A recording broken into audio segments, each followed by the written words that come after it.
Shalom saudaraku, kembali lagi di live study sebab orang yang berhenti belajar, berhenti bertumbuh. Sebelum kita mulai dalam pembelajaran firman Tuhan, mari kita bersatu di dalam doa. Bapa yang baik, kami bersyukur untuk keberadaan kami semua, untuk pemeliharaan Tuhan dalam hidup kami. Mari Tuhan, nyatakan apa menjadi isi hatimu, supaya kami dapat mengenal pribadimu lebih lagi. Dalam nama Tuhan Yesus kami berdoa, amin. Saudaraku, kita akan menyelesaikan pelajaran kita di Injil Yohanes pasal yang ke-8. Pada kesempatan ini kita akan mulai di ayat 48 sampai dengan 59. Maka selesailah pembelajaran kita di Yohanes pasal yang ke-8. Baik, saya akan mulai membacakan ayat 48 dan 49. Orang-orang Yahudi menjawab Yesus, "Bukankah benar kalau kami katakan bahwa engkau orang Samaria dan kerasukan setan?" Jawab Yesus, "Aku tidak kerasukan setan, tetapi aku menghormati Bapakku dan kamu tidak menghormati aku." Saudara, lucu sekali saudara ketika mereka berkata bahwa engkau orang Samaria. Sebab apa?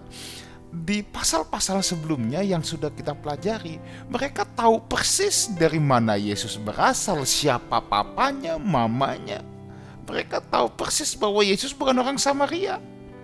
Tetapi sekarang tiba-tiba mereka berkata, "Tuh kan, engkau orang Samaria." Nah, saya ingin membuat sebuah refreshment dahulu saudara ya, bahwa orang Samaria itu adalah orang-orang Israel yang telah kawin campur, dan orang Samaria itu dianggap kafir. Jadi kalau orang-orang Yahudi pada saat itu, orang-orang Israel yang dianggap Israel murni, menyembah Tuhan di bait Allah yang ada di Yerusalem, orang-orang Samaria tidak boleh ke situ.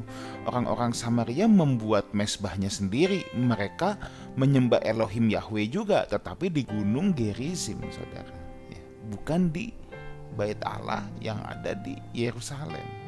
Nah, orang Samaria ini dianggap kafir, dan mereka tahu bahwa Yesus baru saja melintasi Samaria, bercakap-cakap dengan perempuan Samaria di Yohanes pasal yang keempat, dan seluruh kota Samaria itu hadir ya, ingin bertanya jawab dengan Yesus, dan berita ini pasti menyebar.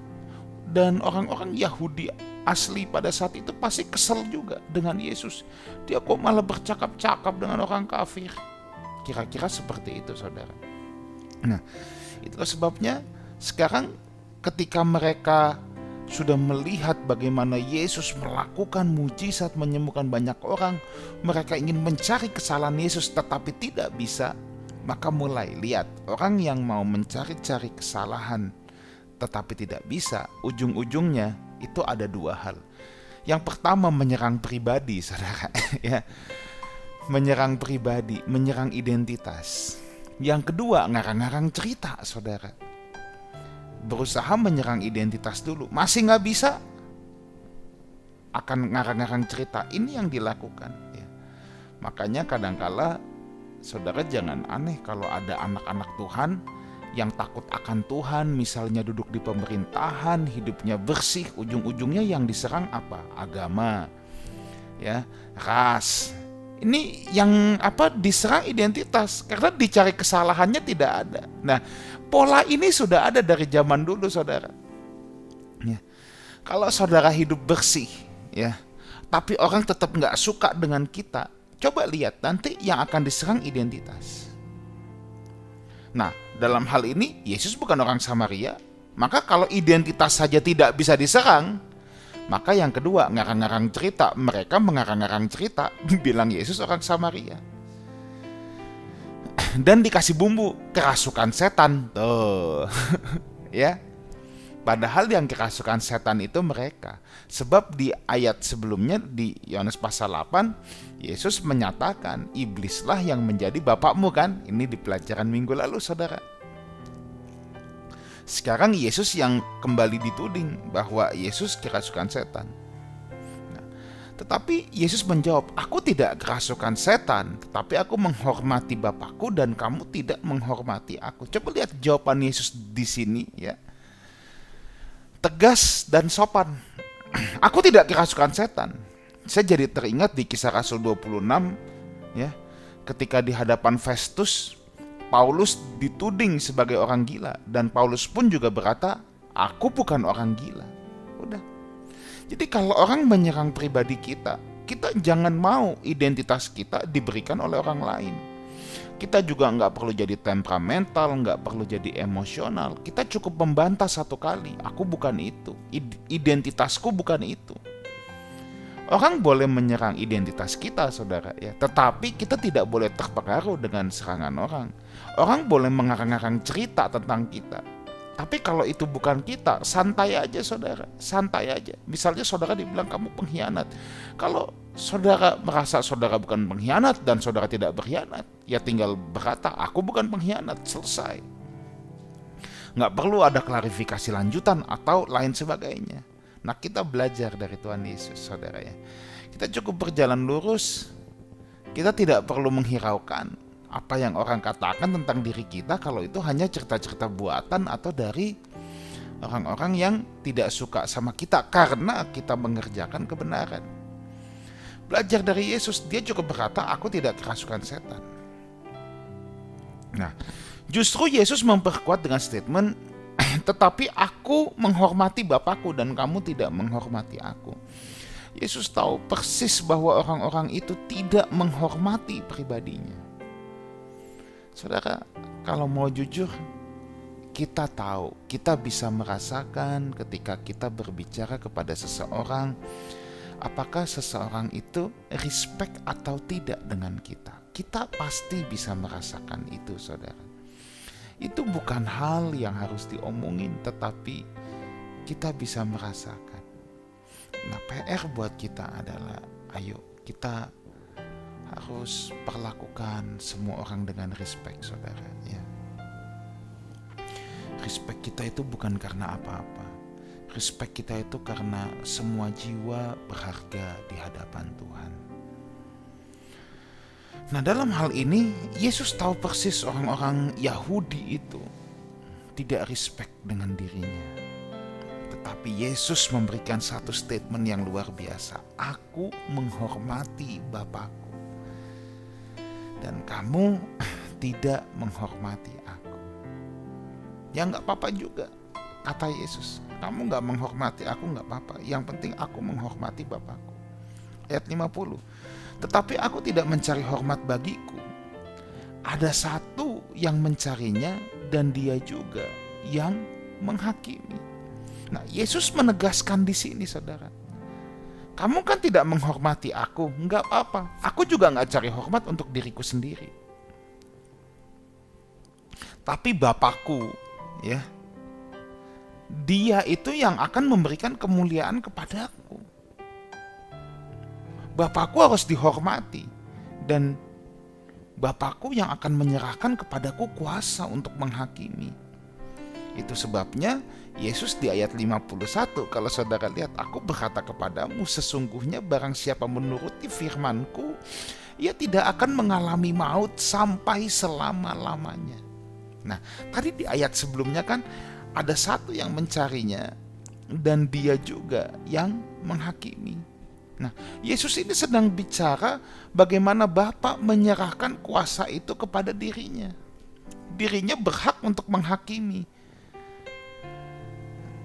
Makanya di ayat yang ke-51, Yesus langsung berkata, barang siapa menuruti firman-Ku, ia tidak akan mengalami maut sampai selama-lamanya. Ini telak sekali untuk orang Yahudi. Ketika mereka tidak respect, tidak menghormati Tuhan Yesus, seakan Tuhan Yesus berkata bahwa aku juga gak cari hormat untuk diriku sendiri, tapi kalian harus tahu bahwa aku punya kuasa untuk menghakimi. Aku punya kuasa untuk membebaskan seseorang dari maut. Aku punya kuasa untuk melemparkan orang ke dalam maut juga. Dan Yesus langsung memberikan satu bold statement. Barang siapa menuruti firman-Ku, ia tidak akan mengalami maut.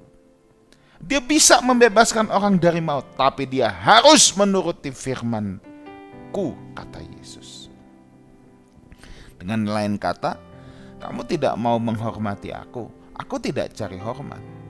Tapi firman-Ku ini yang berkuasa untuk melemparkan orang ke dalam maut atau menyelamatkan orang dari maut. Menuruti firman ini bukan hanya tahu, tetapi melakukan. Ya. Mendengar, mengerti, dan melakukan. Kalau enggak melakukan namanya tidak nurut. Saudara punya anak, saudara suruh sesuatu, dia cuma dengar, itu belum bisa dikatakan nurut. Sampai dia melakukan apa yang saudara perintahkan, baru saudara bisa berkata bahwa dia nurut. Ya. Oke. Ayat 52. Kata orang-orang Yahudi kepadanya, "Sekarang kami tahu bahwa engkau kerasukan setan, sebab Abraham telah mati dan demikian juga nabi-nabi. Namun engkau berkata, barang siapa menuruti firman-Ku, ia tidak akan mengalami maut sampai selama-lamanya." Makin panas hati mereka, jiwa mereka makin berkobar. Makin dia bilang, "Sekarang kami tahu tuh kan, engkau memang kerasukan setan." Begitu Yesus bilang, "Menuruti firman-Ku ia tidak mengalami maut." Orang-orang Yahudi makin kepanasan, makin kebakaran jenggot. Kenapa? Sebab Abraham yang adalah bapak mereka, ya pelajaran kita minggu lalu itu kebanggaan orang Yahudi. Abraham aja mengalami kematian, nabi-nabi juga. Siapa? Yesus bagi mereka berkata tidak akan mengalami maut. Nah, saudara melihat di sini ada miskonsepsi dengan mereka.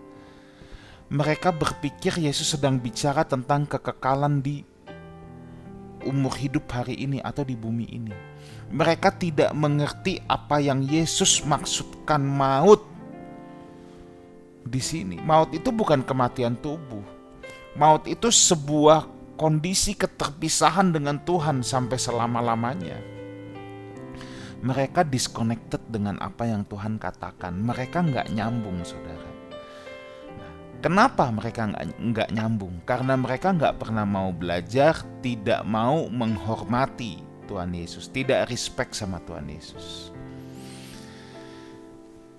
Kalau mereka tidak respect dengan Yesus, otomatis mereka tidak akan bisa mendengarkan Yesus. Selalu saya katakan, kita tidak bisa respect atau kita tidak bisa memahami apa yang pemberita firman sampaikan kalau kita tidak merespek pemberita firman itu. Dari sisi pemberita firman, yuk jangan jadi batu sandungan. Kalau saudara sudah tidak respect dengan pendeta manapun nih, misalnya saudara punya kepahitan dengan pendeta, ya, saudara tidak akan bisa dengar lagi khotbah pendeta manapun.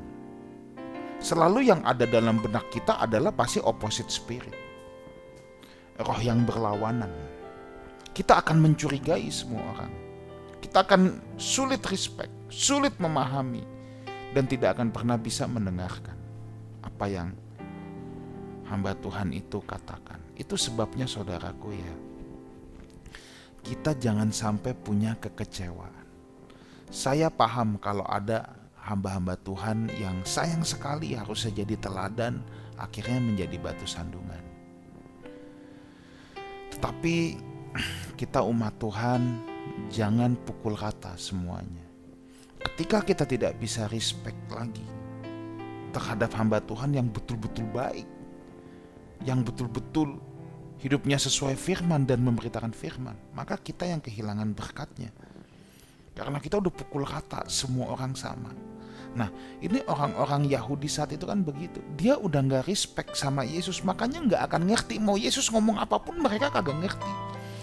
Karena tidak respect, makanya sudah gak bisa reseptif lagi, tidak bisa menerima lagi, saudara. Ya. Nah, ayat 53 kita teruskan dulu. Adakah engkau lebih besar daripada bapak kita Abraham yang telah mati? Nabi-nabi pun telah mati. Dengan siapakah engkau samakan dirimu? Mereka makin marah. Ini kan orang udah gak ngerti, sok tahu. Makanya mereka bersemangat untuk menyalibkan Yesus, membuktikan. Enak aja, kagak bisa mati. Abraham udah mati, nabi-nabi udah mati.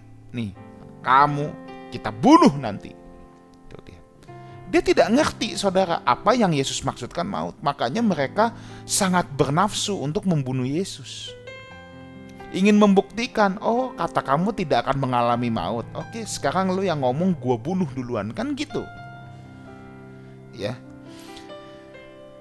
Nah, Yesus lihat jawabannya apa. Jawab Yesus, jikalau aku memuliakan diriku sendiri, maka kemuliaanku itu sedikit pun tidak ada artinya. Bapakulah yang memuliakan aku. Tentang siapa kamu berkata, dia adalah Allah kami.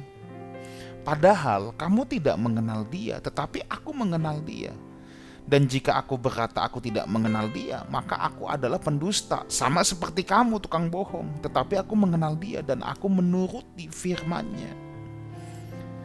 Yesus bilang, kan orang Yahudi ini sedang mencoba menyandingkan Yesus dengan Abraham dan nabi-nabi yang lain. Yesus gak perlu banyak bicara, gak perlu banyak ngomong. Dan Tuhan menegaskan sekali lagi, kalau aku memuliakan diriku sendiri, kemuliaanku itu gak ada artinya. Nyatanya Yesus memang jauh lebih besar daripada Abraham dan nabi-nabi yang lain. Tapi dia tidak perlu memuliakan dirinya sendiri, tidak perlu berkata demikian. Sebab apa? Dia tahu kemuliaan dia datangnya dari Bapa. Saudaraku, siapapun kita nggak perlu mencari kemuliaan bagi diri kita sendiri, saudara. Orang yang mencari kemuliaan itu justru nggak ada artinya. Itu yang Tuhan katakan. Kalau aku mencari kemuliaan untuk diriku sendiri, kemuliaan itu tidak ada artinya. Jadi, saudara, kita tidak perlu memuji diri kita sendiri, memuliakan diri kita sendiri. Biarlah kemuliaan itu datangnya dari Tuhan. Siapapun kita, kalau kita hidup sebagai hamba Tuhan, yang hidup seturut dengan firman-Nya, saya percaya kemuliaan itu akan datangnya dari Tuhan. Kemuliaan yang datang dari Tuhan itu berbeda dengan kemuliaan yang datang dari dunia ini. Kemuliaan yang datang dari dunia ini adalah kemuliaan yang fana, kemuliaan yang kasat mata, saudara. Tapi kalau kemuliaan yang datangnya dari Bapa, itu berbeda. Itu sangat berbeda. Itu tidak bisa diukur dengan ukuran-ukuran dunia ini. Itu tidak bisa diukur dengan kasat mata, saudara. Kalau kemuliaan yang datangnya dari Bapa, itu akan terlihat dari buah-buah kehidupan, dari hasil, dari signifikansi seseorang terhadap hidup orang lain dan lingkungan sekitarnya. Ya. Itu sebabnya Tuhan berkata, kamu tidak kenal dia, kamu tuh tidak kenal Bapa. Kalau aku kenal Bapa. Kalau aku bilang aku gak kenal Bapa, aku juga pendusta dong ya. In fact dia kenal. Ya. Ayat 56, Abraham bapamu bersukacita bahwa ia akan melihat hariku, dan ia telah melihatnya dan ia bersukacita. Nah saudara, di sini Yesus ini luar biasa hikmatnya. Ya. Ketika orang-orang Yahudi menghina Tuhan Yesus, siapa kamu? Emang kamu lebih besar dari Abraham? Dia cuma jawab kan bahwa aku tidak memuliakan diriku sendiri. Tapi di ayat 56, Yesus kembali memberikan indikasi itu. Abraham bapakmu saja, ya, bapak yang paling kau banggakan, itu bersukacita melihat hariku. Melihat hariku, hari di mana Yesus turun ke bumi, hari di mana Yesus akan disalibkan. Lah, kamu yang mengaku anak Abraham malah mau membunuh. Di sini Yesus secara tidak langsung telah memberitahu kepada mereka bahwa Abraham pun bersukacita akan kedatangannya ke dunia ini. Bahwa dia lebih besar jauh dari Abraham. Nah saudara, saya mau sedikit mengulik dulu. Kenapa Abraham bersukacita melihat harinya Tuhan?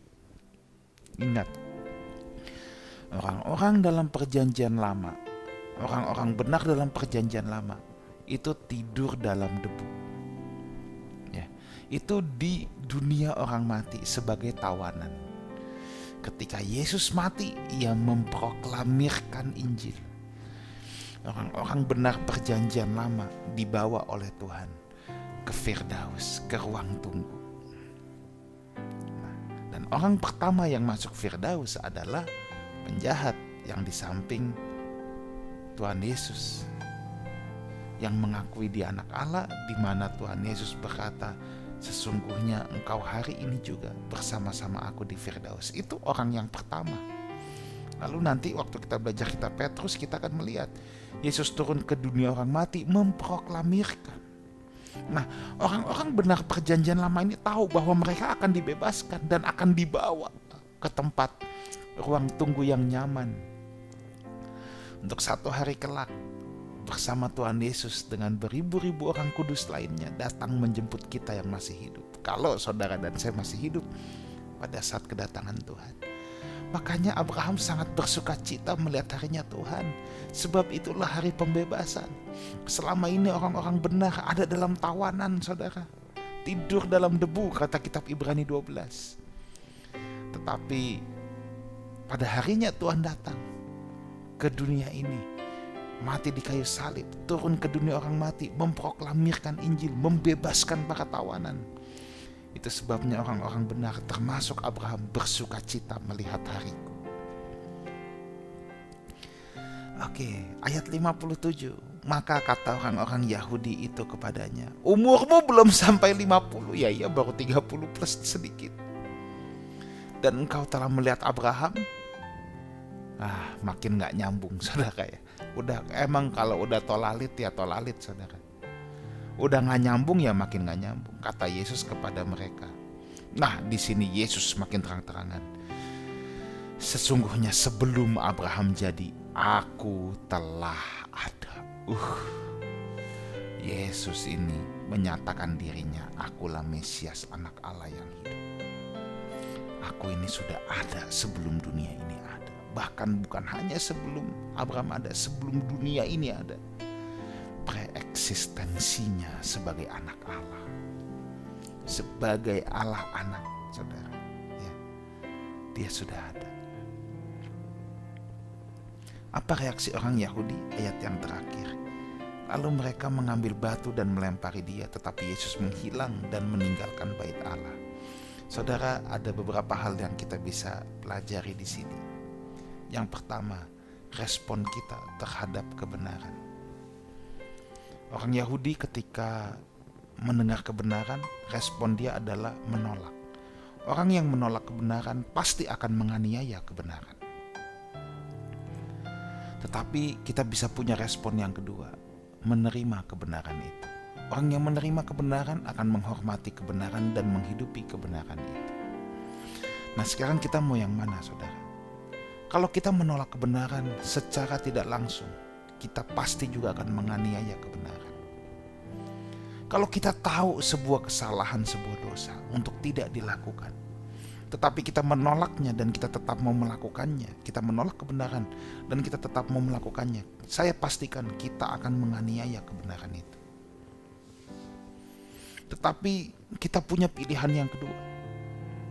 Kita mau menerima kebenaran itu. Kalau kita menerima kebenaran itu, oh ya, ini aku gak boleh lakukan. Maka ketika kita menghidupinya, kita akan merespek, kita akan menghormati kebenaran itu, saudara. Lalu pelajaran kedua, kalau saudara lihat di sini, Yesus menghilang. Ini bukan main sulap David Copperfield, saudara ya, tiba-tiba hilang, enggak. Ya. Yesus menghilang di sini bukan dia sakti tanpa bayangan, jurus tanpa bayangan, hilang, enggak. Ya. Yesus menghilang di sini, Yesus menghindar, melarikan diri. Ya. Dia meninggalkan bait Allah. Saatnya belum tiba. Saudara, ada saatnya ketika kita bertemu orang-orang bebal, ketemu dengan orang-orang yang menghina kebenaran, kita gak perlu ladenin. Kita cukup nyatakan kebenaran seperti kata Tuhan Yesus.